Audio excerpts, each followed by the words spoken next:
And you're just going to go ahead and lock it on. Lock it, pop it, and lock it. Lock it, pop it, and lock it. There we go.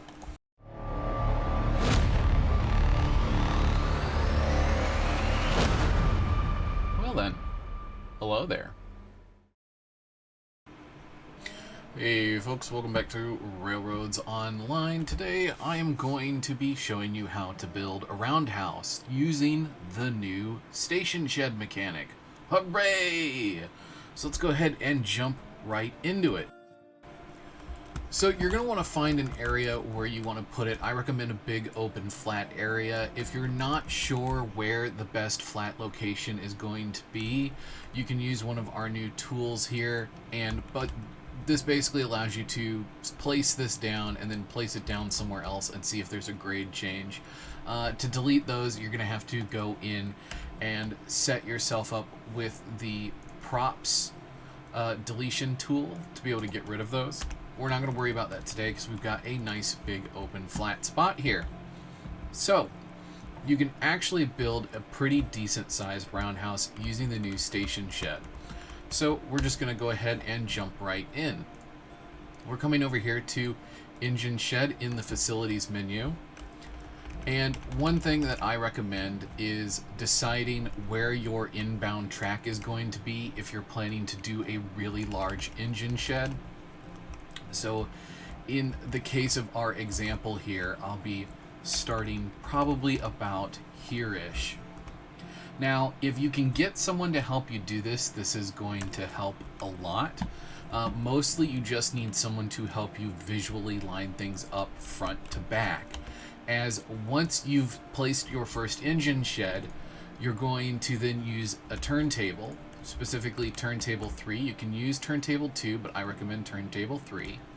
And you're just going to go ahead and lock it on. Lock it, pop it, and lock it. Lock it, pop it, and lock it. There we go. It's a little bit fickly sometimes. The very first time I ever built it, it worked just fine. Every time I've tried to help someone build one after this, it's been about that finicky. So if you have a hard time getting it to connect to one, try connecting it to another. That's a really great way to get around that. In any case, we're then going to go back into Facilities, and we're going to go ahead and grab another engine shed. Now, here's something to keep in mind. I don't think it's worth trying to snap it onto the turntable. So you're just going to do your best to match that same angle that the first one's at. You can see there just above my player model here, you can see the walls just slightly clipping into each other. And then we're going to look at where the rails are actually connecting to the edge of the turntable. And this is really important because the rails that you see ending actually extend slightly beyond that to help connect it to the turntable a little bit better. They're actually a little bit of, consider it like an invisible spacer. So this doesn't have to be perfect, but you do want it to be close enough that it's going to look good from the front and the back. And then we're going to go ahead and place our station down, or our shed down. If you had a friend to be able to help you, what they're going to do is they're going to stand behind the shed here, and they're just going to let you know when you've lined things up as best as you can. You can see here that there's a little bit of a gap, and that's absolutely fine. If you had a friend here, they would just tell you, hey, bump it a little bit to your right, and it'll be perfect. But if you're doing this by yourself, it's no big deal. It's going to be fine.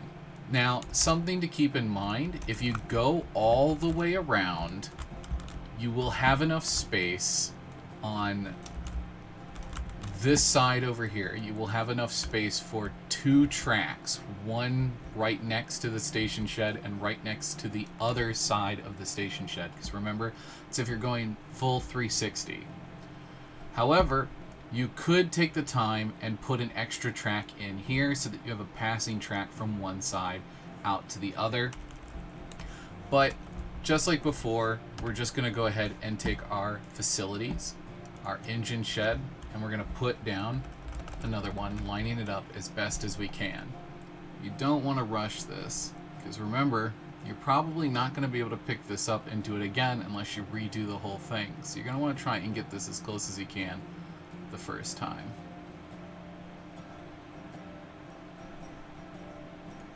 You can see why having somebody to help you do this is going to be a lot easier. Now already we have this beautiful roundhouse. We don't really need to keep going, but you absolutely could. You just do it exactly like we've done and put down another segment. But for today's video, I'm going to leave this as is. Now I do want to share one of my favorite features of the roundhouse here in just a moment. Now once you got yourself lined up for your bay, you might be tempted to go ahead and open the doors, as almost everything in Railroads Online previously would require you to be the one to interact. But we actually have a new feature in Railroads Online that comes with the engine shed that I particularly really like, and I think it's quite nice. So we're just going to go ahead and ease it on into the shed. Now normally you would phase through the doors if you were to do this. However, you're going to notice some bit of play feature here that I really like. The doors open on their own, and I've not really seen that mentioned anywhere else. And I think it's really cool. Now something else you're probably going to notice is I'm nosing into the engine shed. Now, this isn't on accident, this is on purpose. You'll notice our exhaust hood here directly over the stack of the engine. That's right, for this style of engine house, you're meant to nose into the engine, or into the shed, I should say. Typically, I spin the engines around and have them go the other way just because I like to see the nose at the front of the shed. Now you're probably going to notice something interesting just then. You saw the overflow mechanic for our water. Now when the engines are here in the shop, they do fill their tenders, both with whatever they burn, whether that be wood or coal, as well as their water slowly over time, or at least so the patch notes tell us. I haven't really seen the stockpile fill itself back up yet, but I have been told that it does that. And you can see, especially on the tank engines, that the water will just constantly overflow. It's kind of ridiculous. But, yep, as long as the engine is over the inspection pit, you should be able to see that graphic of the water overflowing. Now, I do believe it also fills the sand dome with sand as well, which I think is awesome. You're also going to notice come nighttime that the lights in here turn on automatically, which is really cool. And another feature that's quite nice is that when we go ahead and use our telegraph station, as long as they are pointed appropriately, our wires connect together, which I think is a feature that's quite nice. Now that having been said though, if we go into one of our other engine sheds, you can see the wires from one engine shed going to the other. So if you don't like this, don't look up. As far as I know, there is no way to stop this. But also something that you need to keep in mind is, although these walls do not have a hitbox when it comes to merging them inside each other, there is a doorway at the end of one of the sheds, and there is no doorway at the other side of the shed. So if you line these up, you're not going to be able to run from one end to the other. There's no way for you to go from shed to shed unless you leave one and enter the other. So keep that in mind when building your roundhouse. For me, that's not a big deal breaker. It doesn't bother me at all. And if you merge these into each other as well as I have in today's video, you don't really notice it. Especially if you are really that bothered by it, you could take some crates and some barrels and just stack some stuff up here in the corner so that you really don't notice it. It's not going to be the end of the world. In any case, yeah, this is really cool. I'm really grateful that they finally added this. Maybe at some point down the road, they'll make it so that the buildings can snap together. But as of right now, this is 2 days after the update has gone live. This is how you build a large roundhouse.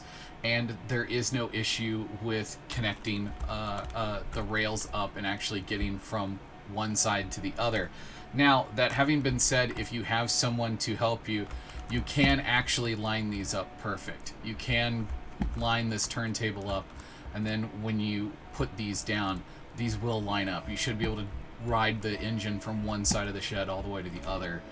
But because I didn't have somebody to help me line that up, we ended up with a slight offset by the time we got over here. Again, that's another reason why I hope we get the ability to snap these sheds together so that that doesn't happen, or at the very least be able to snap the sheds onto the turntable once you get at least 180 degrees around. So we're going to go jump over onto one of my saves where I actually took the engine shed all the way around, and you're going to kind of see some of the reasons why I say you might want to leave a throughway going from one side to the other. So here you can see my roundhouse. I went all the way around. There is a spot for 2 different tracks leaving here, which is something I will probably add at some point. Right now I just have this hooked into my main line however I could. I think I am going to change that to make a staging line, so that way engines coming in and engines coming out don't get in each other's way. But yeah, as you can see, I've got quite a few engines in the roundhouse already, and I am looking forward to getting quite a few more. On this save, we actually have enough engines on the whole save to fill most of this roundhouse. But as you can see from down here on the ground, it's pretty impressive. Now I'm going to go ahead and jump to nighttime just so you guys can see it with the lights on. So here we are with the lights on. You can see there's a decent amount of light that escapes from the top, and an okay amount of light kind of floods out from the back. Not a whole lot. It's not like a super bright beacon in the dark, but it is kind of warm and cozy. Personally, I wish that every one of these little engine sheds had either had some kind of little light on the side or directly above it, going all the way around the shed, just to kind of help light up the yard, especially considering the fact that we don't really have a way of adding lights into the environment yet. I would love to see the ability to add lights and lanterns onto buildings that aren't there so that we can light things up, but I don't think we're going to be getting that anytime soon. Now, I will say that if you turn the headlamps on your engines, you are going to see an okay amount outside. So that is one way to light things up. If you want things to look cinematic for, say, some kind of like a machinima type of thing that you and your friends might be doing, you can go ahead and turn on all of the engine's lights, and it does do a decent job at kind of lighting the building up. And again, if you flip them around, I'm sure it would do a great job at casting that light back out the back as well. I want to take a quick second to talk about lining up your turntables. If you can get your camera angle to about this, you can actually see the edge of the rail on the turntable, and that does a really great job at allowing you to line up your turntable without having to constantly come over and look at what you're doing. In any case, guys, I have been Ovan the Wise. Thank you so much for joining us today. This has been my tutorial on how to link multiple of the new engine sheds. I know it's not much of a tutorial, but it has been something that I've seen in a few discussions online where people seem to be confused on how to line them up. So hopefully this has eliminated the confusion and given you guys some ideas on how you can decorate up your, we'll call it a layout, or your railroad for Railroads Online. If you guys are interested in seeing more of my railroad, I've actually done a bit of a ASMR railcore kind of a video where me and my buddy Styx went through and did a tour of Swamp Bottom Junction, where we visited a couple of the industries and ran some trains. And the video was all about just kind of listening to some good music while accompanying the trains along their way from point A to point B. There's a lot of stuff going on in the background and some little Easter eggs hidden here and there. So if you guys are interested in checking that out, please go check out that video. I'll put a link to that here. In any case, thanks so much for watching, and I'll catch you guys next time.